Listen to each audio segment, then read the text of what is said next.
aytadiku Nurbekning savoli bor.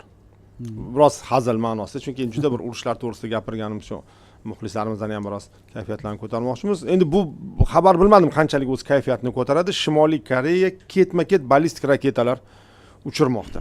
Demak, kuni kecha 8-aprel kuni dengiz yo'nalishida bir nechta ballistik raketalar uchirildi. Bu haqda Janubiy Koreya harbiylari ma'lum qilgan, chunki buni faqatgina Janubiy Koreyaliklardan bilamiz. Ular kuzatib o'tiradi menimcha. Doim shu tarafga qaratilgan demak durbinlari bor, tabiiy bu narsa.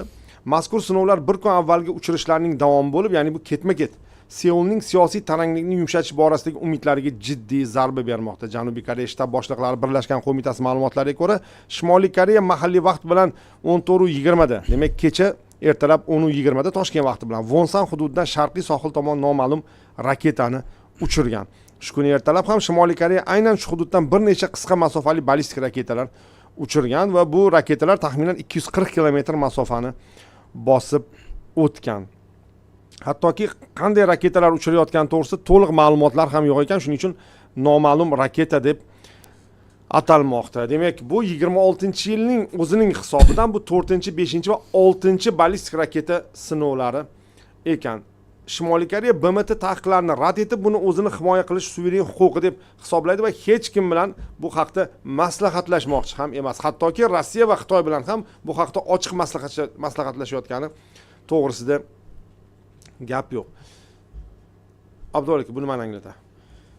Bu albatta yana o'sha xalqaro maydondagi taranglik davom etishini anglatadi. Ya'ni global janub bilan global g'arb o'rtasida zimdan kurash ketayotganligini ko'rsatadi va namoyish etadi. Mana e'tibor qiling, xo'p, Shimoliy Koreyani mana shunday provokatsion harakatlarga kim undayapti? Albatta Amerika Qo'shma Shtatlari va Janubiy Koreyaning harakatlari. Har yili kamida 4 yoki 5 marotaba Qo'shma Shtatlar va Janubiy Koreya yarim orolida harbiy dengiz va quruqlikdagi harbiy o'quv mashqlarini o'tkazyapti. Xo'p, bu mashqlar kimga qaratilgan? Albatta bu mashqlar Xitoyga va Shimoliy Koreyaga qarshi qaratilgan. Bir tomondan Xitoyni asabiga tegish, ikkinchi tomondan Shimoliy Koreyani ham masalan doimo tashvishda yashashga undash va menimcha hozir vaqti keldi. Mana Germaniyani ham birlashtirish yo'lini topishga jahon hamjamiyati SSRning siyosiy irodasi tufayli mana shu ikkita Germaniya birlashib ketdi. Va albatta Amerika Qo'shma Shtatlari hech qanaqa qarshilik ko'rsatgani yo'q.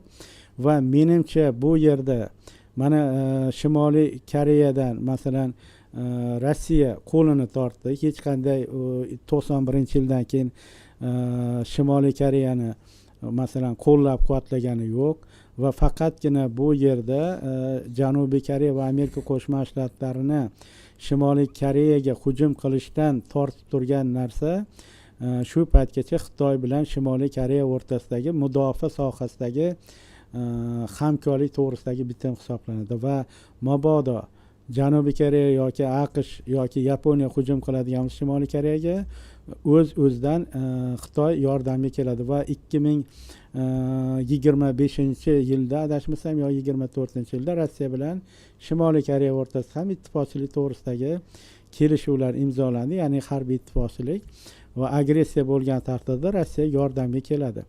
Va mening nazarimda mana shu Amerika Qo'shma Shtatlari yaqin sharqdagi urushga qanchalik botib qoladigan bo'lsa, ertaga olaylik Sharqiy Osiyoda ham Shimoliy Koreya va Janubiy Koreya o'rtasida bir tomondan, ikkinchi tomondan Shimoliy Koreya bilan Yaponiya o'rtasida ham keskinlik kuchayib ketishi mumkin. Menimcha Amerika Qo'shma Shtatlari va Janubiy Koreya harbiy o'quv mashqlari ko'lamining pasaytirilishi, mintaqadan Qo'shma Shtatlar qo'shinlarining olib chiqilishi menimcha mana shu Koreys yarim orolidagi vaziyatning iziga tushishiga sabab bo'ladi. Va biz har doim mana shu juda ko'pchilik ekspertlar aytadiki, Shimoliy Koreya demokratik dunyoga xavf solyapti degan, lekin qarz ikki qo'ldan chiqadi.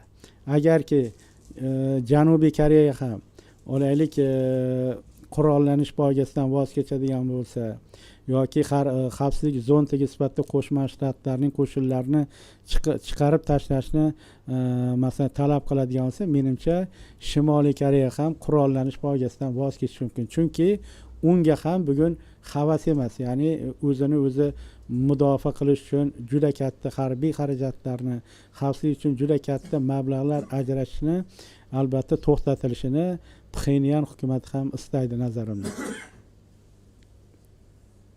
Umuman Shimoliy Koreya mavjud vaziyatda istiqbollari qanday? Ya'ni mana shunday rivojlanish, chunki endi baribir yonida doim Janubiy Koreya bordek, odamlar solishtira oladi. Qanchadir bo'lsa ham yoki sal tashqariga chiqib kelgan, mana sportchilar tashqariga chiqib kelyapti Shimoliy Koreyani.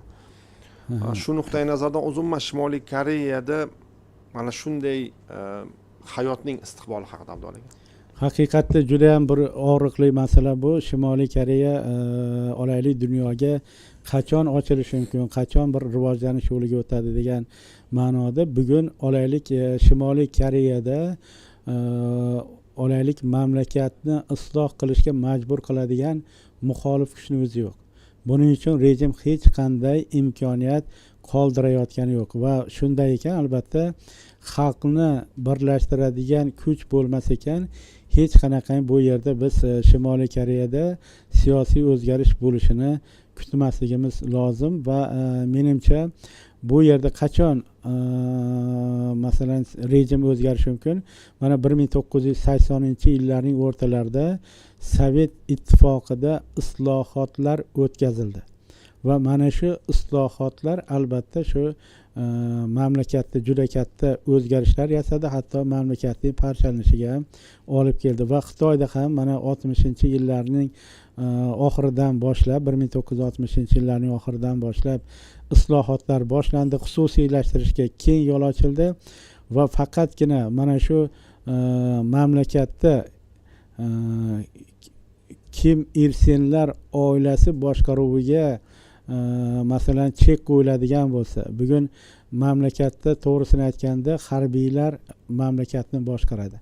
Agar mana shu harbiy boshqaruvda uyg'onish bo'ladigan bo'lsa va ular islohotlarni amalga oshirib mamlakatdagi boshqaruvni fuqarolik hukumatiga beradigan bo'lsa, pluralizmga keng yo'l ochiladigan bo'lsa, iqtisodiy va siyosiy islohotlarga keng o'rin beriladigan bo'lsa, ana shundagina bir Shimoliy Koreyada istiqbolli bir rivojlanish bo'lishi mumkin, xalqning yashash tarzi o'zgarishi mumkin va mana shundagina ikkita mamlakat birlashishga ham qaror qilishi mumkin, Shimol va Janub. Eron Xitoyning manfaatlarini deb o'z g'alabasini AQShga berib qaytmasa bo'ldi deblar. Biroz tushunmadim. Nima nazarda tutilgan bo'lishi mumkin bu savolda? Savolni takrorlang. Eron Xitoyning manfaatlarini deb o'z g'alabasini AQShga berib qaytmasa bo'ldi deb yozibdilar-da. Ya'ni nima nazarda tutildi ekan bu yerda? Ya'ni bu yerda ko'proq o'sha olaylik Xitoyning ta'siri katta demoqchilar Eron Islom Respublikasida va bir narsani aytish kerakki, bu yerda Eron ko'proq mustaqil tashqi siyosat yuritadigan davlat, faqatgina Xitoyga bog'liq bo'lib qolgan mamlakat emas. Olaylik 47 yil mobaynida Eron tashqi yordamsiz ham yashab keldi va Xitoyning omili bu yerda yaqin olaylik 2020-yillardan keyin kuchaya boshladi.